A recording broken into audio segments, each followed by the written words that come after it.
Oi, tudo bem? Para quem não me conhece, meu nome é Matheus Miranda, sou professor de Noções de Direito, Penal e Processo Penal em cursos preparatórios, sou consultor legislativo na Assembleia e essa aula que você vai assistir, ela foi gravada em um módulo pré-edital. Por isso que em muitos momentos eu faço referência a um edital que ainda estaria por vir. Mas não se preocupe, aula 100% compatível com o edital da Assembleia de 2022, ok? Aqui na descrição do vídeo tem link para a compra de 3 cadernos de questões, bem interessantes porque tudo muito focado, tudo inédito e comentado. Tem um módulo só sobre noções de direito que serve para todos os cargos de nível médio e quase todos os cargos de nível superior, ok? Só não serve para procurador e consultor legislativo, então consultor do processo, jornalista, arquiteto, contador, serve para todos eles. Temos um segundo módulo agora voltado para o cargo de técnico de apoio legislativo, porque tem questões inéditas comentadas no estilo da banca, das disciplinas de português, raciocínio lógico, matemática e noções de direito. E tem um terceiro módulo, que é voltado para o cargo de policial legislativo, com questões inéditas comentadas de noções de direito, raciocínio lógico, primeiros socorros e português. Ok? Deu dúvida? Não sabe direito o produto? Tem aqui meu telefone, tem meu WhatsApp, você pode me mandar um contato. Eu envio a amostra grátis desses materiais para você conhecer e entender que é uma importantíssima ferramenta na sua preparação, ok? Porque você tem que saber uma coisa, sem revisão e muita questão, não há aprovação. Boa aula! Olá, seja muito bem-vindo, seja muito bem-vinda à nossa 26ª aula de Noções de Direito do Pré-ALMG do Aprobare. Gente, nós estamos longe na nossa caminhada e agora a gente entra na reta final. E hoje vocês vão descobrir, ou talvez se sentir um pouco enganados por mim. Mas calma, foi para o bem de vocês. Porque hoje a gente vai começar a conversar sobre tópicos muito mais teóricos. Só para você ter uma ideia, o tópico da aula de hoje inicia a teoria geral do Estado. E por que que vocês poderiam se sentir assim? Eu vou aqui retirar trechos do edital de 2007 e do edital de 2013 que foram a inspiração para a criação da grade curricular desse curso, que é um curso para pessoas inteligentes, que querem sair na frente, que sabem que após a publicação do edital, as coisas ficam bem mais apertadas. Então, veja bem, noções de direito, tópicos de 1 a 4, e já vou dar aqui a informação que em 2013 também o conteúdo é o mesmo, tá? Então, vou parar na tela do de 2013 aqui para te falar para vocês aí o porquê.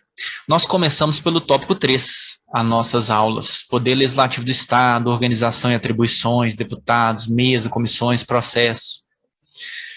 Depois nós passamos para noções de administração pública com organização administrativa, agentes, responsabilidade no campo civil, no campo administrativo, que engloba aí improbidade, e a responsabilidade civil do Estado, conceitos, princípios, modalidade de licitação. Aqui era uma situação, pedagogicamente falando, que a gente explicava o conteúdo e depois partia para artigos da Constituição. E agora, pela natureza do que a gente vai conversar, a gente não vai conversar e necessariamente encontrar um artigo da Constituição falando aquele conhecimento como forma de ajudar vocês a memorizar. É uma parte muito teórica e de conteúdos muito específicos que dificilmente eu acredito que vocês tenham visto isso no seu cotidiano, talvez nos tempos de escola, e para quem cursou, por exemplo, o curso de Direito, tem matérias introdutórias. Então, olha o nome dos tópicos: sociedade, ordem social e ordem jurídica, sociedade e Estado. Estado, origem, formação, elementos, finalidade, Estado e direito, Estado e governo, democracia e representação política. E depois a gente vai para o tópico 2, que é Estado e Constituição, o Estado Federal e o federalismo brasileiro, que aí sim a gente vai estudar uma introdução teórica e depois, em alguns casos, ler artigos que têm que ser memorizados. Mas não pense que esse estudo vai ser em vão.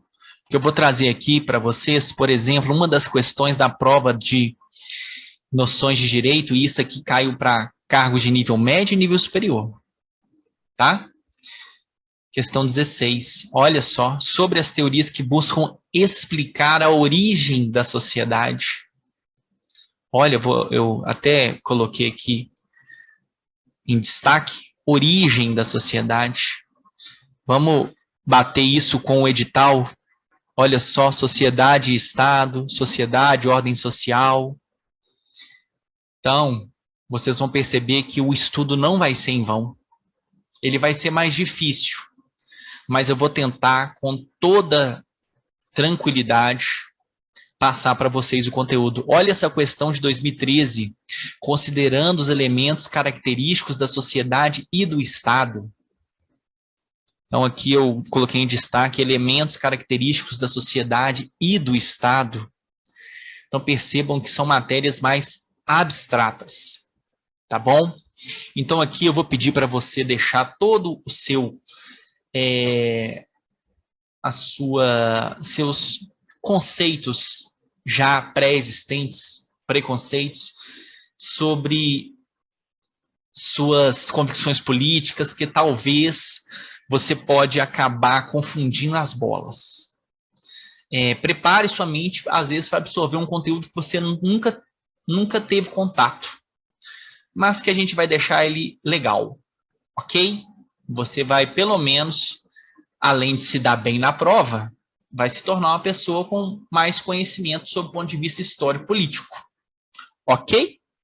Fazendo esse preâmbulo, então vocês entenderam que eu não enganei vocês, mas porque se eu começasse de cara, primeira aula, imagina que a primeira aula, em vez da gente estar lendo um artigo da Constituição Federal, que foi o número de deputados, lembra? O Poder Legislativo, e depois passamos para a Constituição Estadual. Imagina se a primeira aula fosse isso aqui, sociedade, origem e duas correntes, que aqui agora a gente vai ter isso, correntes.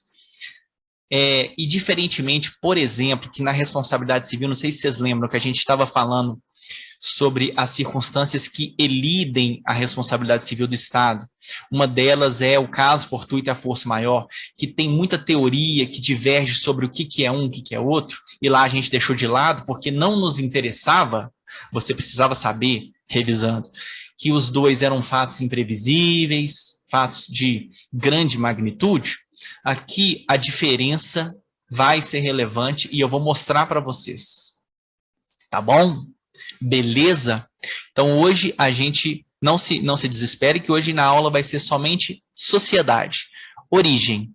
Nós vamos falar sobre esse termo chamado sociedade natural e nós vamos falar sobre esse termo chamado sociedade contratual e a gente vai resolver uma questão do concurso da Assembleia. E aproveitar, o pessoal sempre me pergunta, professor, questões. Nós temos um problema para nesse momento. A gente não sabe a banca ainda. E vocês sabem que hoje o concurso ficou uma coisa tão especializada que quando você for treinar, é bom que você treine no estilo da banca.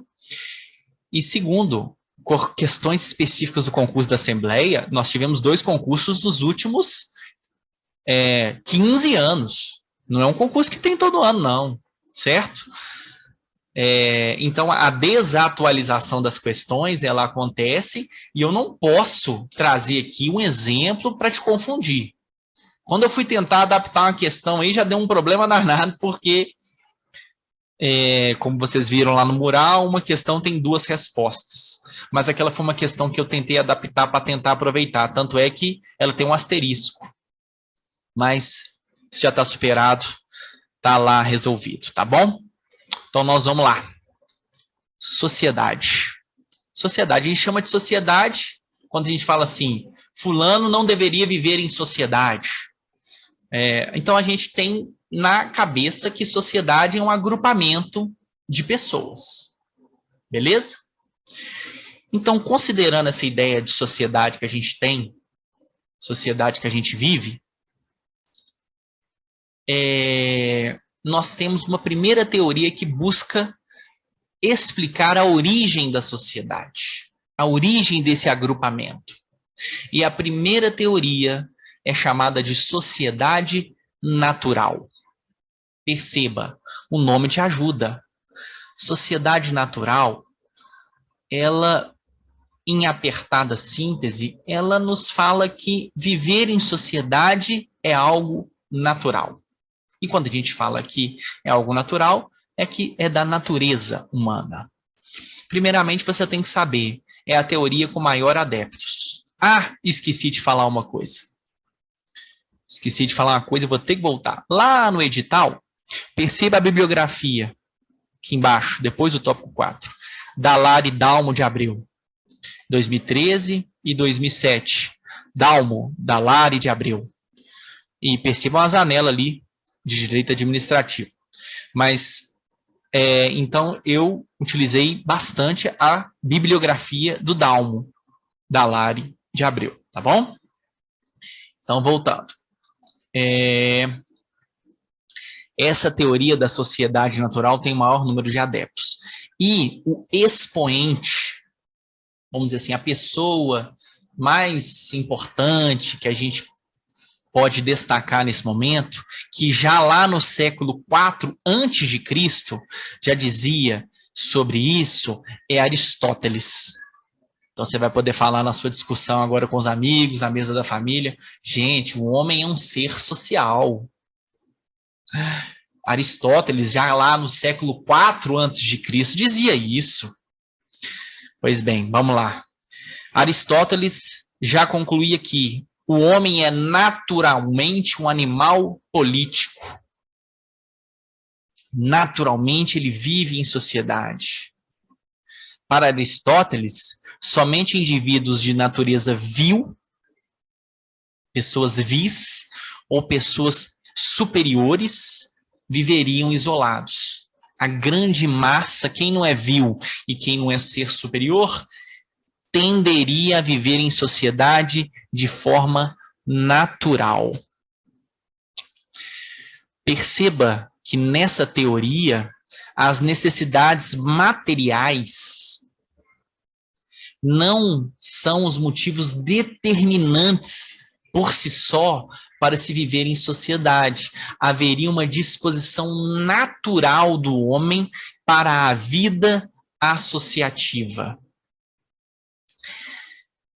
Peguei um trecho da obra do Dalari, que é assim, aspas, essa necessidade não é apenas de ordem material, uma vez que mesmo provido de todos os bens materiais suficientes à sua sobrevivência, o ser humano continua a necessitar do convívio com os seus semelhantes, com os semelhantes. Então perceba que para a teoria da sociedade natural, viver em sociedade está dentro do ser humano. Mas, cuidado, as necessidades materiais, elas também são consideradas. Porque, assim, se a gente fosse perguntar para qualquer na rua, por que a gente vive em sociedade? Acho que muitos iriam falar, porque a gente precisa um do outro. A gente precisa comer, e outro precisa plantar, e por aí vai. Cuidado, é porque na prova eles foram nesse ponto, sabe? As necessidades materiais, elas são levadas em consideração até mesmo para aqueles que defendem essa sociedade natural. A questão é que as necessidades materiais, elas não são motivos determinantes para se viver em sociedade. Ou seja, viver em sociedade não é uma necessidade apenas de natureza material, mas para essa teoria, viver em sociedade é algo intrínseco, dentro, interno da natureza humana. Fechou? Fechou? Você já vai estar bem mais politizado agora para suas discussões. Se alguém virar e falar assim, essa pessoa que praticou tal fato, ele tinha que viver fora da sociedade. Aí você vai falar assim com essa pessoa: Aristóteles já dizia que somente as pessoas vis ou as de natureza superior, o eremita, aquelas pessoas super evoluídas, realmente eles deveriam viver isolados. Agora que você já está mais politizado, vamos fazer o contraponto com a segunda teoria que tenta explicar a origem dessa sociedade. Essa teoria chama-se sociedade contratual. E use o nome a seu favor. Contratual. Vocês já estão até aqui, vocês já puderam pescar. Sociedade é o produto de um acordo de vontades, um contrato hipotético. O mais interessante nessa teoria é você entender que se ela fala de um acordo de vontades, ela defende, então, que existe um tempo que não havia sociedade. Perceba. Primeiramente, os autores que defendem essa teoria são chamados de contratualistas. E se sociedade para essa corrente não é algo natural, que se é algo natural sempre existiu. Quando existiu o homem, existiu sociedade. Considerando que para o homem viver em sociedade é algo intrínseco, na sociedade natural ela sempre existiu. Agora, como na sociedade contratual isso não é intrínseco ao ser humano, e eles basicamente se juntam como conveniência para garantir segurança, garantir mantimentos, aqui você percebe que o foco muda, você então pode concluir que existia um tempo para essa corrente que não existia nem mesmo sociedade. Ok? A questão é, nesse tempo anterior a esse contrato que formou-se a sociedade, como era o homem? Como era o meio? Aí você vai ter que entender que para Thomas Hobbes, na obra O Leviatã, de 1651, o homem, antes de viver em sociedade, viveria em um estado de natureza, de permanente luta de todos contra todos. Então, para Hobbes, que é um contratualista, que defende a teoria de que sociedade é um contrato, no tempo em que esse contrato não havia sido realizado, as pessoas viviam em estado de natureza, de permanente luta de todos contra todos. Você pode perceber, então, que para Hobbes, a conveniência de viver em sociedade é garantir essa paz, garantir essa segurança. Porque se você vive na permanente luta de todos contra todos, você vive sempre em alerta, não é mesmo? Agora você ganhou também mais um argumento para a sua discussão politizada. Se você vir uma cena na televisão de rixa, né, que a gente chama de briga de torcida e tal, você poderia falar assim, nossa, isso parece o estado de natureza de Hobbes, de uma luta de todos contra todos. Para Montesquieu, que também é contratualista, na obra O Espírito das Leis, de 1748, o estado natural do homem também existiria antes de celebrar esse contrato. Só que ele difere de Hobbes, porque nesse estado o homem não seria selvagem, não teria essa guerra de todos contra todos. Na verdade, ele seria fraco e estaria constantemente atemorizado, escondido, com medo. Ok? Então, contratualistas defendem que a sociedade é fruto de um contrato. E, como não é algo natural, existiria um tempo que não houve sociedade, que é a época que antecedeu a esse contrato. Existem dois autores importantes, que é Thomas Hobbes, de O Leviatã, e Montesquieu do espírito das leis. Eles concordam que a sociedade é fruto de um contrato, contudo divergem na postura do homem no momento anterior à celebração desse contrato. Agora a prova, ela fez um recorte que eu vou ter que já trazer o alerta aqui, que a gente tem um precedente. O que acontece, gente? Hobbes é contratualista, mas a obra de Hobbes, ela defendeu, foi base do absolutismo, que é um tempo de muito rigor do governante para com as pessoas dessa sociedade.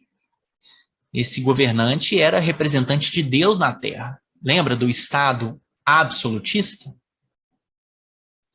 Montesquieu, ele também era contratualista, mas a obra de Montesquieu não fundamentou o Estado absolutista, ao contrário, ele fundamentou ele é a base da democracia moderna, e a gente vai ver aqui agora que a prova fez um recorte que eu achei assim maldoso.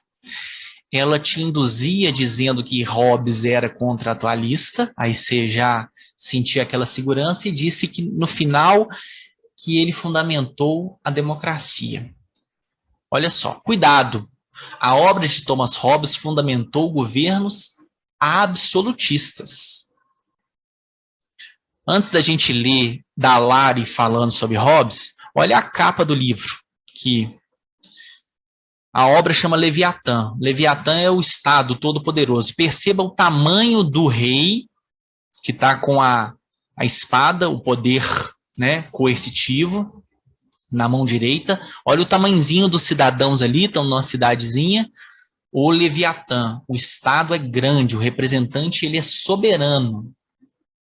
Não soberano no seu ponto de vista de Estado, não, sabe? Soberano no sentido de ele manda demais. Tá bom? Então, quando alguém falar para vocês sobre Hobbes, você já tem que vincular a figura do Leviatã e lembre-se dessa imagem. Ok? Mas olha para você ver essa citação de Dallari. O professor Matheus tira o trecho mais importante do tópico do livro para vocês. Que o livro não tem uma leitura assim, não é que eu vou dizer que a leitura não é agradável, mas ele é uma leitura muito técnica, né? Uma leitura difícil. Hobbes afirma que mesmo um mau governo é melhor do que o estado de natureza. Lembra que para Hobbes o estado de natureza é a luta de todos contra todos? Então ele fala assim, se a sociedade se os indivíduos fazem um contrato e vivem em sociedade, e esse governo é tirano, mau, mesmo assim é melhor do que o estado de natureza. Olha o que ele fala, Dallari citando Hobbes. Que Hobbes não escrevia em português, né, gente? E também, mesmo que houvesse uma tradução, não seria com a linguagem tão bacana quanto essa aí. Todo governante tem obrigações decorrentes de suas funções, mas pode ocorrer que não as cumpra. Entretanto, mesmo que o governante faça algo moralmente errado, sua vontade não deixa de ser lei e a desobediência a ela é injusta. Para cumprir seus objetivos, o poder do governo não deve sofrer limitações, pois uma vez que estas existam, aquele que as impõe é que se torna é o que se torna, viu, gente, o verdadeiro governante. Então você não pode ler esse trecho da obra de Hobbes e falar que isso é democracia, que isso é as características do Estado moderno, poder concentrado, pelo menos nas democracias modernas, né, gente? Você pode até pensar que você lê um trecho como esse aqui e você fala, nossa, tal nação é assim, tem um ditador.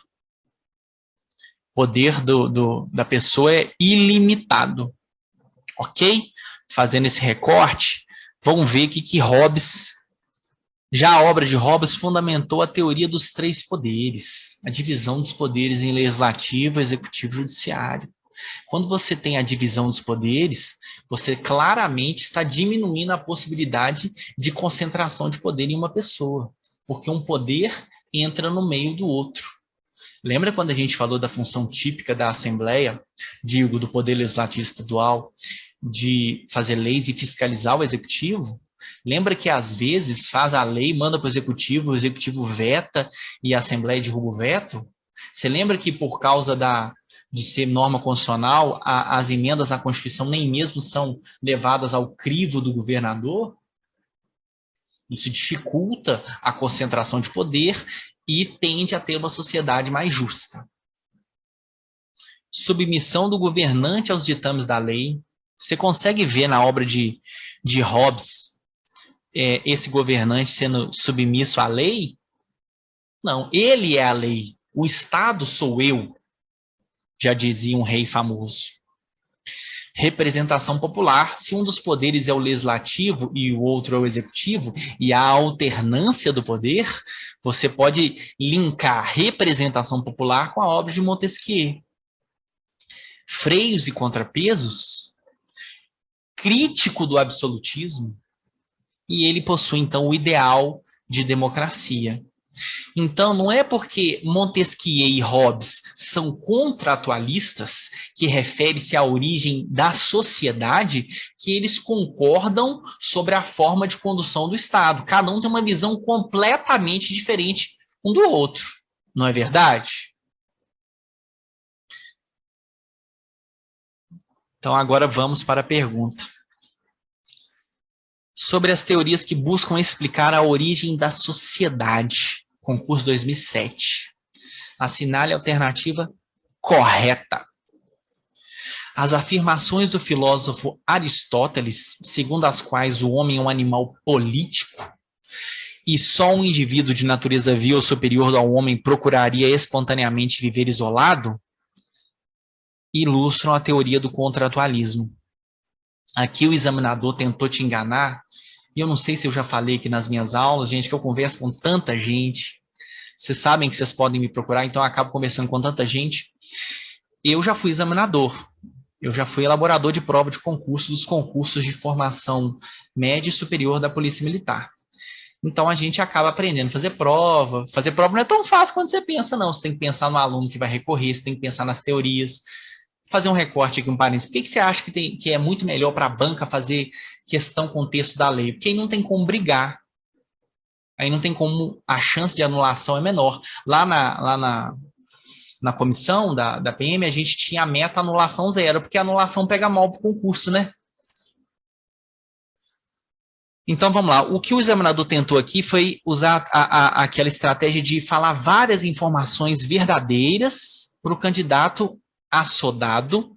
Aí, então, ele está selecionando não só a pessoa que tem conhecimento, mas a pessoa que tem calma, a pessoa que é concentrada, porque a gente quer, a administração pública quer servidores calmos, concentrados, que quando receber um documento importante, uma ordem de pagamento ou uma contra-ordem de pagamento, ele quer que a pessoa leia tudo. Já pararam para pensar nisso? Ele fala muita informação correta, porque tudo que ele falou sobre Aristóteles, só faltou falar aqui que ele escreveu essas coisas no século IV a.C., né? Ele falou muita informação verdadeira e terminou capitulando a teoria de maneira errada, porque ele chamou de teoria do contratualismo, e a gente sabe que aqui é a teoria da sociedade natural. B. Atualmente, é de todo superada a teoria da sociedade natural, segundo a qual o homem é, por uma necessidade natural, levado a associar-se com outros seres humanos. Aqui ele também traz uma definição correta da sociedade natural, mas ele fala que está superada, e a gente viu que a teoria, como é que é? Vamos voltar lá no slide para reforçar. Teoria de maior número de adeptos. Ok? Alternativa C. Entre os adeptos do contratualismo, tem-se o autor Leviatã. O autor de Leviatã, Thomas Hobbes. Olha para você ver. Mais uma vez, ele fala uma afirmativa correta. Mas ele vai e faz um raciocínio equivocado, cujas ideias fundamentais são hoje consideradas fundamentos da democracia? Não. o Estado grande, com poder ilimitado, não pode ser capitulado como democrata.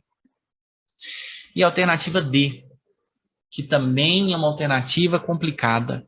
Segundo os adeptos, mas é a correta, porque a gente já eliminou as outras três, né? Segundo os adeptos da teoria de que a sociedade é um fato natural, o impulso associativo não tem base apenas nas necessidades de ordem natural, mas também da vontade humana. Por que eu chamo a alternativa complicada? Porque ela dá a entender, para aquele estudante incauto, cair na casca de banana no examinador. Porque se você decora, se você aprende que apenas essa teoria natural, o homem vive em sociedade puramente por instinto, você poderia errar aqui. Porque é o seguinte, o homem vive por instinto, mas não somente por isso. A questão é que isso é o fator determinante. Lembra da citação? Vou trazer a citação de novo aqui. Nessa teoria, as necessidades materiais não seriam um motivo determinante para se viver em sociedade. Haveria uma disposição natural. E olha, Dallari, essas necessidades de ordem material, ou seja, essa necessidade não é apenas de ordem material, uma vez que, mesmo provido de todos os bens, o ser humano continua necessitado do convívio com semelhantes. Então, a alternativa está correta, ela dá a entender que o homem é um ser social por natureza e fala uma informação correta, que a vida em sociedade não tem base apenas nas necessidades de ordem natural. Mas ela também não desconsidera que as necessidades materiais também são motivos determinantes para viver em sociedade. Ok? Gente, eu espero ter sido muito didático, claro. A gente começa na próxima aula com esse tópico aqui, elementos da sociedade. Não pule para essa aula, eu tentei até fazer, para quem está seguindo regular, como sendo a segunda aula da semana, para ver se eu forçava o aluno a não ver a próxima aula sem revisar, sem escrever essa aula aqui. Por quê? São conceitos muito abstratos. Então, se for possível, acalme teu coração e vá revisar, vai digerir essa aula, porque depois, na próxima, a gente vai falar sobre os elementos da sociedade. E cai em prova. Se uma sociedade não tiver um desses elementos, ela não vai poder ser considerada para a teoria geral do Estado como uma sociedade. Ok? Beleza? Gente, abração, fiquem com Deus, tem moral, tem e-mail, formule a pergunta por e-mail e continuamos nessa caminhada rumo ao nosso crachá.